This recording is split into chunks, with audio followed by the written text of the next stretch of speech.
Boa noite. Hoje vamos apresentar um trabalho sobre hipoteca americana. Anteceder a explicação, mostraremos um vídeo acerca do tema. A hipoteca, ela é um direito real de garantia, assim como o penhor.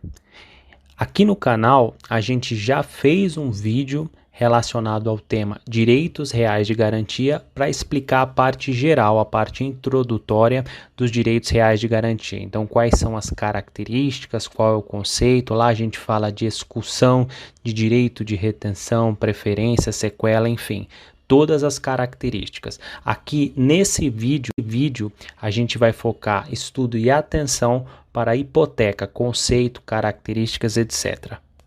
A hipoteca, ela é um direito real de garantia em que uma pessoa que é proprietária de um bem imóvel vincula o seu direito ao cumprimento de uma obrigação.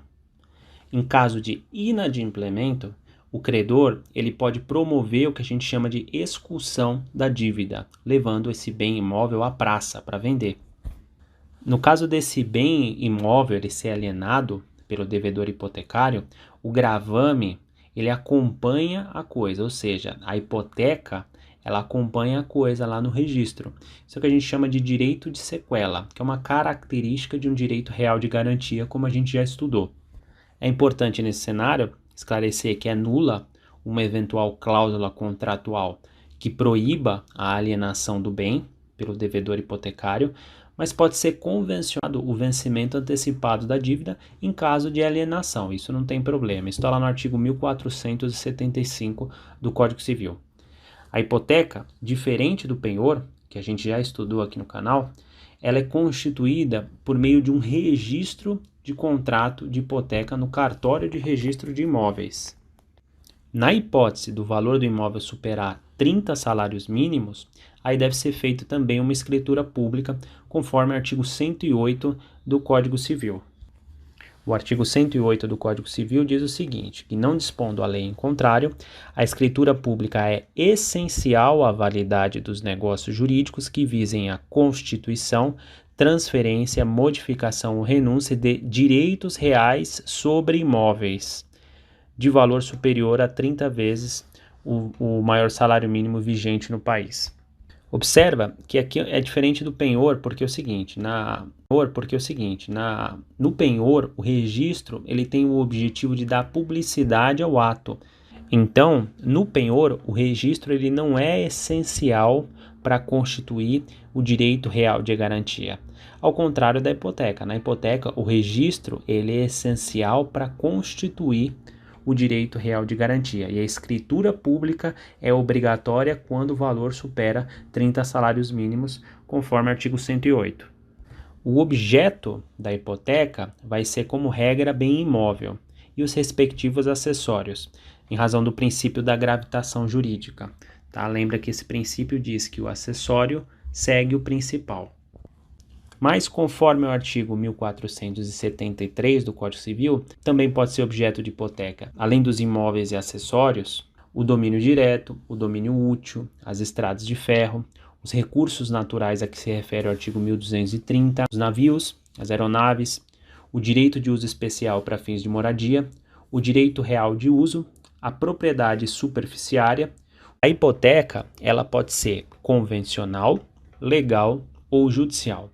A hipoteca convencional é aquela que nasce da manifestação de vontade por meio de um contrato. O contrato de hipoteca, para ser registrado, ele deve apresentar um valor da dívida, o número de parcelas, o valor de cada parcela, os juros e demais encargos.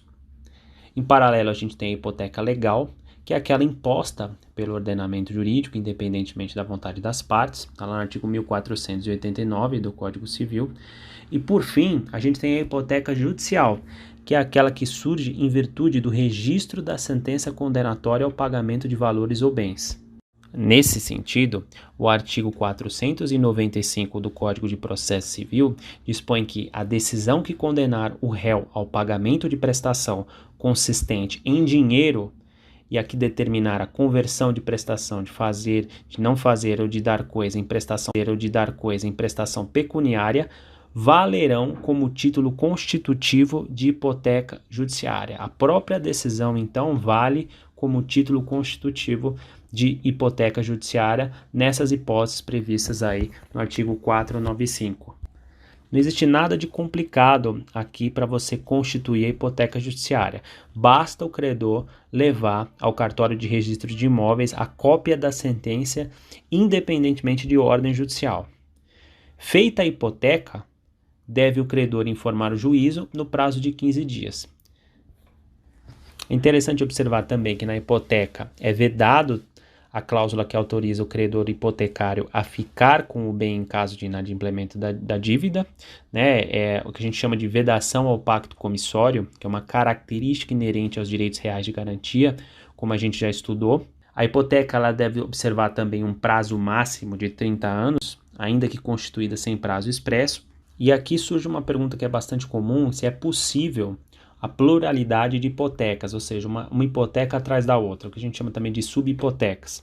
O direito ele admite essa hipótese, mas ele deixa claro que deve ser respeitada a ordem de preferência entre elas. Nesse sentido, o artigo 1476 ele dispõe que o dono do imóvel hipotecado pode constituir outra hipoteca sobre ele, mediante novo título em favor do mesmo ou de outro credor. O Código Civil ainda fala em hipótese de derrelição. O que é isso? Isso nada mais é do que o abandono do imóvel hipotecado pelo adquirente. Trata-se de um abandono voluntário e consciente.